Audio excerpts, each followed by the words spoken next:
जय माँ संतोषी। दोस्तों, आज मैं आपको संतोषी माता की व्रत की कथा सुनाऊंगी। संतोषी माता, जिन्हें सुख, समृद्धि और धन की देवी भी कहा जाता है, जो श्री गणेश की पुत्री के नाम से भी जानी जाती है, जिन्हें श्री गणेश की पुत्री कहा जाता है। तो आज हम उनकी व्रत कथा के बारे में सुनेंगे। संतोषी माता का व्रत शुक्रवार के दिन किया जाता है। तो चलिए कथा शुरू करते हैं। एक गांव में एक बुढ़िया माँ रहती थी, जिसके 7 बेटे थे। 6 बेटे कमाने वाले थे और एक बेटा निकम्मा था। बुढ़िया माँ 6 पुत्रों का जूठा 7वें पुत्र को देती थी। 7वां पुत्र एक दिन अपनी पत्नी से बोला, देखो मेरी माता का मुझ पर कितना प्रेम है। वह बोली, क्यों नहीं, सबका जूठा बचा हुआ तुमको खिलाती है। वह बोला, जब तक आंखों से मैं ना देखूं मान नहीं सकता। पत्नी ने हंसकर कहा, देख लोगे तब तो मानोगे। कुछ दिन बाद एक बड़ा त्यौहार आया। घर में 7 प्रकार के भोजन और चूरमा के लड्डू बने।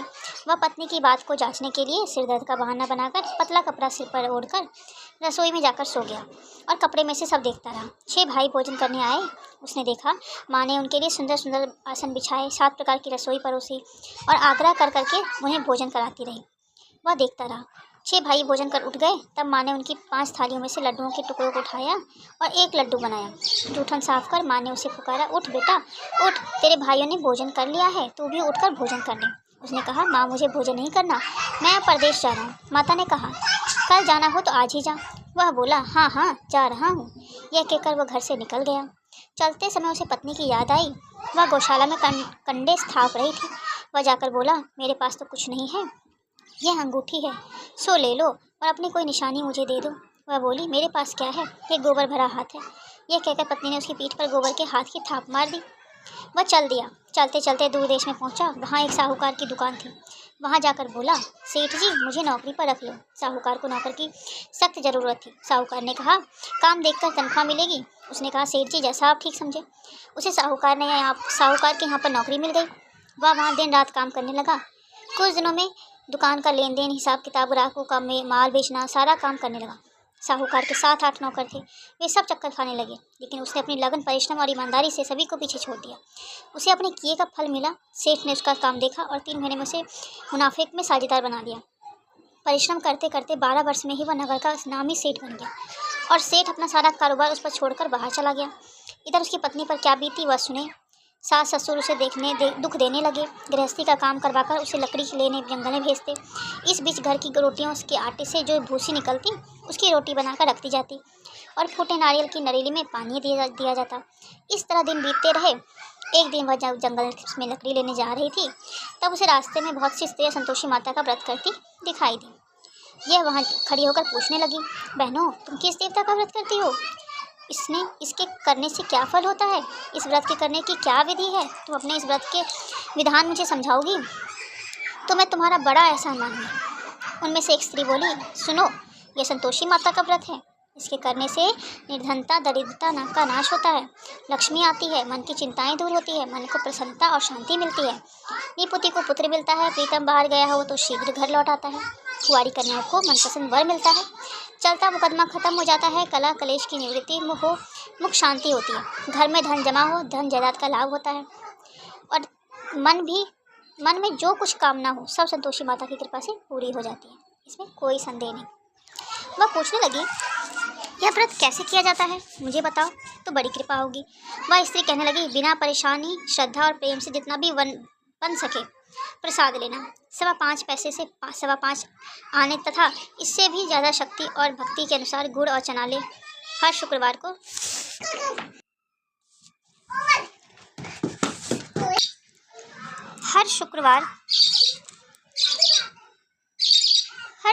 निराहार कहकर कथा कहना, सुनना। इसके ओम बीज कम नहीं टूटे। लगातार नियम पालन के करना। सुनने वाला कोई ना मिले तो घी का दीपक जलाकर उसके आगे जल के पात्र को रखकर कथा कहना, परंतु नियम ना टूटे। जब तक कार्य सिद्ध ना हो नियम पालन करना और कार्य सिद्ध हो जाने पर व्रत का उद्यापन करना। 3 मास में माता पूरा फल प्रदान करती है। यदि किसी के ग्रह खोटे भी हैं तो माता 1 वर्ष में अवश्य उनको अनुकूल करती है। कार्य सिद्ध होने पर भी उद्यापन करना चाहिए, बीच में नहीं। उद्यापन में 2.5 सेर आटे का खाजा तथा इसी अनुसार खीर तथा चने का साग बनाना। 8 बच्चों को भोजन कराना, जहाँ तक मिले देवर, जेठ, भाई, बंधु, कुटुंब के लड़के लेना। ये लड़के लड़के लेना, ना मिले तो रिश्तेदारों और पड़ोसियों के लड़के बुलाना, उन्हें भोजन करा, यथाशक्ति दक्षिणा दे, माता का नियम पूरा करना। ध्यान रखना उस दिन घर में कोई खटाई ना खाए। यह सुन वह वहाँ से चल दी। रास्ते में लकड़ी के बोझ को बेच दिया और उन पैसों में गुड़ चना ले माता के व्रत की तैयारी कर आगे चली। रास्ते में संतोषी माता के मंदिर में जा माता के चरणों में लौटने लगी, विनती करने लगी, माँ मैं दीन हूँ, निपट हूँ, मूर्ख हूँ, व्रत के नियम कुछ नहीं जानती हूँ, मैं बहुत दुखी हूँ माँ, मेरा दुख दूर कर, मैं तेरी शरण में हूँ। माता को दया आई। हर शुक्रवार की दूसरे शुक्रवार को ही उसके पति का पत्र आया और तीसरे शुक्रवार को उसका भेजा हुआ पैसा आ पहुंचा। यह देखकर जेठानी मुंह सिकुड़ने लगी। इतने दिनों बाद इतना पैसा आया है, इसमें क्या बड़ाई है। इसके लड़के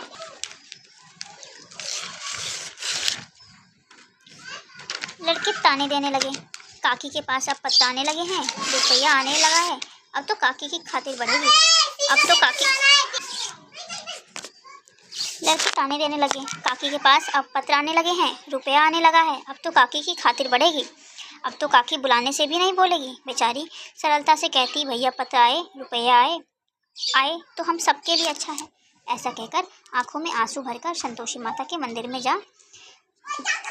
जाकर बैठ गई। मातेश्वरी के चरणों में गिरकर रोने लगी। माँ मैंने तुमसे पैसा नहीं मांगा, मुझे पैसे से क्या काम, मुझे तो अपने सुहाग का काम है, मैं तो अपने स्वामी के दर्शन और सेवा मांगती हूँ। तब माता ने प्रसन्न होकर कहा, जा बेटी तेरा स्वामी जल्दी ही आएगा। यह सुन खुशी से बावली हो घर आकर काम करने लगी। संतोषी माँ विचार करने लगी, इस भोली पुत्री से मैंने कह तो दिया है कि तेरा पति शीघ्र आएगा, पर आएगा कहाँ से, वह तो इसे स्वप्न में भी याद नहीं करता, उसे इसकी याद दिलाने तो मुझे ही जाना पड़ेगा। संतोषी माता ने उस बुढ़िया के बेटे को सपने में समझाया, पुत्र तेरी घरवाली कष्ट उठा रही है। वह बोला, हाँ माता यह तो मुझे भी मालूम है, परंतु क्या करूं, वहाँ कैसे जाऊं, परदेश की बात है, लेन देन का सारा हिसाब किताब है, कोई जाने का रास्ता नज़र नहीं आता, आप ही कोई राह दिखाइए कि वहाँ कैसे जाऊं।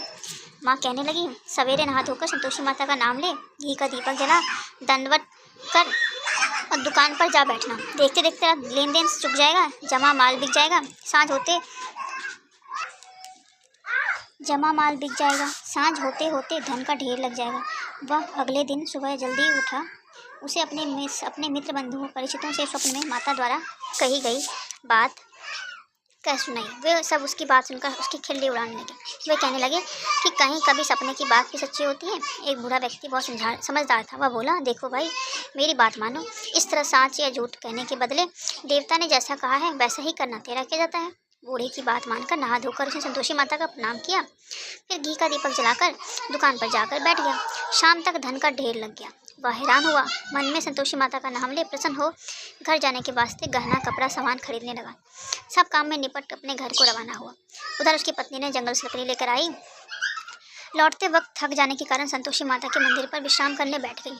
यह तो उसका रोज रुकने का स्थान था। धूल उड़ती देख उसने माता से पूछा, हे माता यह धूल कैसे उड़ रही है। माँ ने कहा, हे पुत्री तेरा पति आ रहा है, अब तू ऐसा कर, लकड़ियों के 3 बोझ बना, एक नदी के किनारे रख, दूसरा मेरे मंदिर पर और तीसरा अपने सिर पर रख। तेरे पति को लकड़ी का गड्ढा देखकर मोह पैदा होगा, यह वहाँ रुकेगा, नाश्ता पानी बनाकर खाकर माँ से मिलने जाएगा। तू लकड़ी का बोझ उठाकर जाना और बीच चौक में गड्ढा डालकर 3 आवाज़ें जोर से लगाना। लो सासू जी लकड़ियाँ का गट्ठा लो, भूसी को रोटी दो, नारियल के खोपड़े में पानी दो, आज कौन मेहमान आया है। संतोषी माँ की बात सुनकर वाह बहुत अच्छा माँ कहकर प्रसन्न मन से लकड़ियों के 3 बोझ बना लाई। एक नदी के तट पर, दूसरा माता के मंदिर पर रखा। इतने में ही मुसाफिर वहाँ आ पहुँचा। सूखी लकड़ी देख उसकी इच्छा हुई अब यहीं विश्राम कर ले और भोजन बनाकर खा पी कर गाँव चले। इस प्रकार भोजन पर विश्राम कर वो अपने गाँव में गया। उसी समय बहू सिर पर लकड़ी का गड्ढा लिए आई। उसने गड्ढा को आंगन में डाला और जोर से 3 आवाज़ें लगा दी। लो सासू जी लकड़ी का गड्ढा लो, भूसी की रोटी दो, नारियल के खोपर में पानी दो, आज कौन मेहमान आया है। यह सुनकर सास ने अपने दिए हुए कष्टों को बुलाने के लिए कहा, बहू तू ऐसा क्यों कहती है, तेरा मालिक ही तो आया है, बैठ मीठा भात खाकर कपड़े गहने पहन। पत्नी की आवाज़ सुनकर उसका स्वामी बाहर आया और उसके हाथ में पहनी अंगूठी देख व्याकुल हो गया। उसने माँ से पूछा, माँ ये कौन है। माँ बोली, बेटे तेरी पत्नी है, आज 12 वर्ष हो गए हैं, जब तू गया तो तब तब से सारे गांव में जानवर की तरह भटकती फिरती है, कामकाज कुछ करती नहीं, 4 समय खाकर आ जाती है। अब मुझे देखकर भूसी की रोटी और नारियल के खापड़े में पानी मांगती है। वह बोला, माँ मैंने इसे भी देखा है और तुम्हें भी, मुझे दूसरे घर की चाबी दो, मैं उसमें रहूँगा। ठीक है बेटा, जैसे तेरी मर्जी, कहकर माँ ने चाबी का गुच्छा बेटे के सामने रख दिया। उसने दूसरे घर को खोलकर सारा सामान जमाया। एक ही दिन में वहाँ राजा के महल में जैसा ठाट बाट बनाया। अब क्या था, वह सुख भोगने लगे। अगला शुक्रवार उसने पत्नी से कहा, मुझे संतोषी माता का उद्यापन करना है। पति बोला, बहुत अच्छा, खुशी से कर लो। वह उद्यापन की तैयारी करने लगी। जेठ के लड़कों को भोजन के लिए कहने लगी। उन्होंने मंजूर किया, परंतु पीछे से जेठानी ने बच्चों को सिखाया, देख रहे भोजन के समय सब लोग खटाई मांगना, जिससे उसका उद्यापन पूरा ना हो। लड़के भोजन करने आए, खीर पेट भर कर खाई, परंतु बात याद आते ही कहने लगे, हमें खटाई खाने को दो, खीर खाना मैं नहीं खाता, देखकर अरुचि होती है। लड़के उठ खड़े हुए, बोले, पैसे लाओ। भोली बहू कुछ न जानती थी, उन्हें पैसे दे दिए। लड़कों ने बाजार जाकर पैसों से इमली खरीदी और खटाई खाई। यह देखकर बहू पर माता जी ने कोप दिया। राजा के दूत उसके पति को पकड़कर ले गए। अब सब मालूम हो जाएगा जब जेल की रोटी खाएगा। बहू ने से यह वचन सहन नहीं हुए। वह संतोषी माता के मंदिर में गई और कहने लगी, माता तुमने ये क्या किया, हंसकर क्यों रुलाने लगी। माता बोली, पुत्री तूने मेरा व्रत भंग किया है, इतनी जल्दी सब बातें भूल गई। वह बोली, माता भूली तो कुछ भी नहीं हूँ, ना कुछ अपराध किया है, मुझे तो लड़कों ने भूल डाल दिया है, मुझे क्षमा करो माँ। माँ बोली, ऐसी भूल भी कहीं होती है। यह बोली, अब कोई भूल नहीं होगी, अब बताओ मेरे पति कैसे आएंगे। माँ बोली, पुत्री जा, तेरा पति तुझे रास्ते में आता मिलेगा। वह मंदिर से निकलकर बाहर आई तो रास्ते में उसे अपना पति आता हुआ मिला। उसने पूछा, कहाँ गए थे। वह बोला, इतना धन जो कमाया है उसका कर राजा ने मांगा था, वह भरने गया था। वह प्रसन्न होकर बोली, भला हुआ, अब घर चलो। फिर अगला शुक्रवार आया। वह बोली, मुझे माता का उद्यापन करना है। पति ने कहा, ठीक है करो। वह फिर जेठ के लड़कों से भोजन को कहने गई। जेठानी ने लड़कों को सिखा दिया कि तुम पहले ही खटाई मांगो। लड़के भोजन करने बैठे, लेकिन भोजन करने से पहले ही कहने लगे, हमें खीर पूरी नहीं भाती, जी बिगड़ता है, कुछ खटाई खाने को दो। वह बोली, खटाई खाने को नहीं मिलेगी, खाना हो तो खाओ। उन्हें उठकर चले जाने पर उसने ब्राह्मणों की लड़की को बुलवाकर भोजन कराया। दक्षिणा की जगह उन्हें एक एक फल दिया। इससे संतोषी माता प्रसन्न हो गई। माता की कृपा से 9 माह बाद उसको चंद्रमा के समान एक सुंदर पुत्र प्राप्त हुआ। पुत्र को लेकर वह प्रतिदिन संतोषी माता के मंदिर में जाने लगी। माँ ने सोचा कि यह रोज आती है, आज क्यों ना मैं ही इसके घर चलूँ, इसका आसरा देखूँ तो सही। यह विचार कर माता ने भयानक रूप बनाया। गुड़ चने से सना मुख, ऊपर से मुंड के समान होठ, उस पर मक्खियाँ भिनभिना रही थी। दहलीज में पैर रखते ही उसकी सास चिल्लाई, देखो रे, कोई चुड़ैल डाकनी चली आ रही है, लड़कों इसे भगाओ नहीं तो सबको खा जाएगी। बहू रोशनदान से देख रही थी। वह प्रसन्न हो उठी, आज मेरी माता मेरे घर आई है। यह कहकर दूध पीते बच्चे को गोद से उतार दिया। इस पर उसको सास क्रोध में भरकर बोली, अरे रांड, इसे देखकर कैसी उतावली हुई है जो बच्चे को पटक दिया। इतने में माँ के प्रताप से जहाँ देखो वहाँ लड़के ही लड़के नजर आने लगे। यह बोली, माँ जी, मैं जिनका व्रत करती हूँ वह संतोषी माता है। इतना कह उसने झट से घर के सारे किवाड़ खोल दिए। सबने माता के चरण पकड़ लिए और विनती कर कहने लगे, हे माता, हम मूर्ख हैं, अज्ञानी हैं, तुम्हारे व्रत की विधि हम नहीं जानते हैं, तुम्हारा व्रत भंग कर हमने बड़ा अपराध किया है। हे माता, आप हमारे अपराधों को क्षमा करो। इस प्रकार बार बार कहने पर संतोषी माता प्रसन्न हुई। इसके बाद उसकी सास कहने लगी, हे संतोषी माता, अपने बहू को जैसा फल दिया है वैसे सबको देना। जो यह कथा सुने, उसे पढ़े, उसका सभी मनोरथ पूर्ण करना। दोस्तों, इस प्रकार संतोषी माता की व्रत कथा संपूर्ण होती है। अगर आपको हमारी व्रत कथा अच्छी लगी हो तो आप हमारे चैनल को भक्ति सागर को लाइक करें, सब्सक्राइब करें और अगले व्रत कथा के लिए हमें कमेंट करें। धन्यवाद।